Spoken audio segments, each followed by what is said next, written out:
What if I told you that Ferrari has found a completely legal way to gain downforce, without adding a single new part to the car? Because what they did in Suzuka was not a simple improvement, it was a calculated move that could change the balance of power in Formula One for 2026. And the most worrying thing for Mercedes is that it may already be too late to react. Ferrari arrives at the Japanese Grand Prix at a time where, apparently, they are not the dominant team, where the spotlight continues to point to other names like McLaren or Mercedes, but beneath that superficial narrative something much more important is brewing. Because while everyone is analyzing results, Ferrari is playing a completely different game, one that is not measured in immediate tense, but in structural advantages for the future. And that is where Suzuka becomes a key piece in this puzzle. After the first races of the season, the championship has made it clear that the grid is tighter than ever, with minimal differences between the leading teams and where every small detail makes a difference. In this context, Ferrari understands something fundamental. They cannot compete solely by copying solutions or reacting to what others do. They need to find their own way, their own interpretation of the rules. And that's exactly what they've done with this seemingly invisible movement in the brake ducts. Because this is where the story really begins. While the common eye looks at the front spoiler, the flat bottom, or the diffuser, Ferrari has focused on one of the most ignored but most influential areas of the car, the wake generated by the front wheel. This area, chaotic by nature, is one of the biggest enemies of aerodynamic performance. And what Ferrari has done is not try to correct it later, but to prevent it from getting dirty from the beginning. What we saw in Suzuka was not just any experiment, it was a validation in real racing conditions. Ferrari reduced the size of the hot air outlet from the front brake ducts, accepting a controlled thermal risk in exchange for a direct aerodynamic gain. And this completely changes the rules of the game, because instead of adding more load with external elements that always generate resistance, they are optimizing the internal flow of the car so that everything works better together.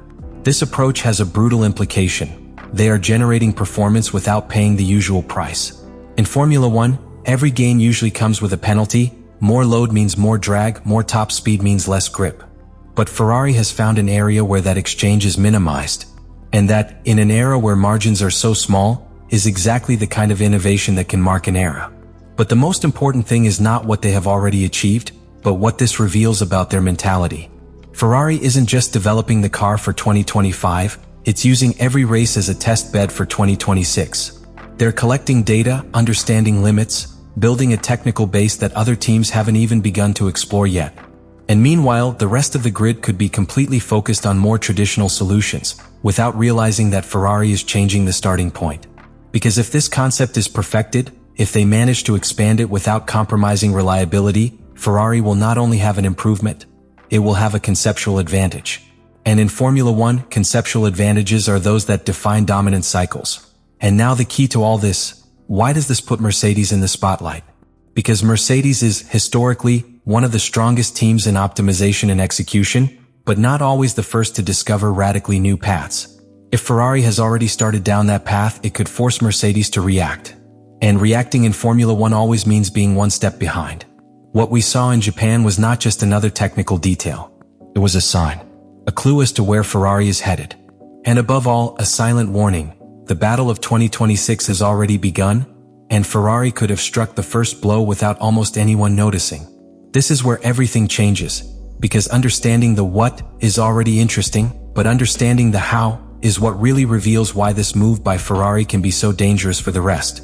The first thing to understand is that the brake ducts in a modern Formula One are not simple cooling parts. They are, in reality, aerodynamic devices in disguise. Every flow of air that enters, heats up and leaves, directly affects everything that happens behind it: the wheel, the side of the car, the flat bottom, and ultimately the diffuser. It is a chain of consequences. And Ferrari has decided to intervene right at the origin of that chain. By reducing the output of hot air, what you are doing is not simply limiting cooling, you are controlling the energy of the flow that comes out. That hot air, when it comes out with too much force and volume, generates a dirty, chaotic wake which breaks the efficiency of the car. It is as if you pollute the air that your own car needs to generate charge. Ferrari has identified that this problem is not solved by adding more aerodynamic elements, but by avoiding generating it from the beginning. And here comes the finer part of all this: thermal balance. Because this trick does not work if you do not have absolute control of the brake temperature. It is not simply closing the pipeline. If you overdo it, you destroy the brakes in a few laps. If you fall short, you gain nothing aerodynamically. Ferrari has found an extremely narrow window where the system works, where the brakes survive, and the car gains performance.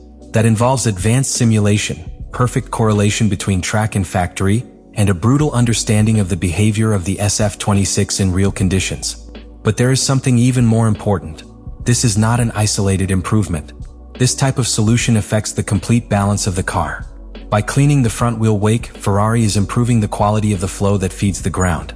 And in Formula 1 today, and even more so in 2026, the ground is everything. It is where most of the downforce is generated.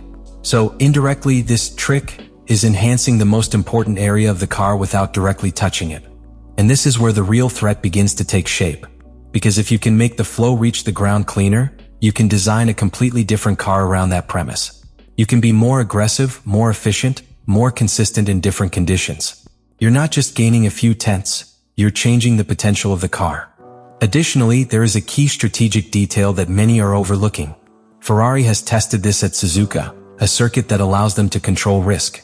But that means they are collecting data to bring this solution to other more demanding circuits. They are learning how far they can push the limit. And when you fully understand that limit, that's where you can unlock the full potential. Meanwhile, the rest of the teams face a huge problem, because it is not enough to see what Ferrari does. They have to understand why it works. And that requires time, trials, errors. Something that in the middle of a season is extremely difficult to achieve. Especially when you also have to continue developing your own car in parallel. And this is where the shadow of 2026 grows ever larger. With such a radical change in regulations, each team has to decide in which direction to invest their resources. And Ferrari, with this move, is sending a very clear signal. They have already chosen their path. They are betting on a philosophy based on flow efficiency, on weight control, on maximizing every small invisible detail. Because in the end, modern Formula 1 is not won by the teams that have the most ideas. It is won by those who have the right idea before everyone else. And Ferrari, with this trick, could have hit on just that idea. And this is where it all fits. Because what Ferrari has done at Suzuka is not the end of the story, it is the beginning of something much bigger. We are not talking about a specific improvement, nor a circumstantial advantage that disappears in the next circuit. We are talking about a base, an idea that can scale, evolve, and, above all, define the DNA of the car of 2026. Because if Formula 1 has shown something in each regulation change, it is that the one who develops the most does not win. The one who interprets the best wins. And Ferrari, with this approach, is not looking to squeeze the most out of the current car, it is building a philosophy. A different way of understanding how the air should flow around the car. And that changes absolutely everything. And this is where Mercedes comes into the equation. Because historically they have been the benchmark in execution, in consistency, in exploiting an already defined concept to the maximum. But when the game changes, when a different idea appears that redefines the internal rules of performance, the challenge is not to improve. It is to reinterpret. And that takes time. Time that Ferrari could be gaining right now without anyone really noticing. In addition, there is a psychological factor that cannot be ignored. When a team introduces a solution validated by the FIA, legal, difficult to copy, and with development potential, it generates uncertainty in the rest. It forces rivals to make uncomfortable decisions. Do we invest resources in copying it? Shall we continue on our way? What if we are wrong? That doubt is dangerous because it breaks the clarity of development. And at a time when everyone is already thinking about 2026, any deviation can cost months. Ferrari, on the other hand, seems to have a clear direction. Suzuka was not just a technical test, it was an internal confirmation. They have seen that it works, that it is viable, that there is room. And that allows them to do something that in Formula 1 is pure gold. Move forward with confidence. While others doubt, they build.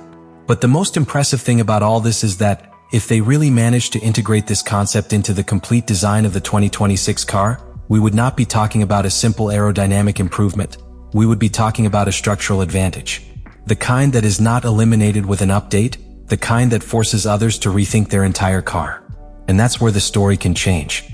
Because Ferrari has been looking for that turning point for years, that moment where they stop chasing and start leading the way.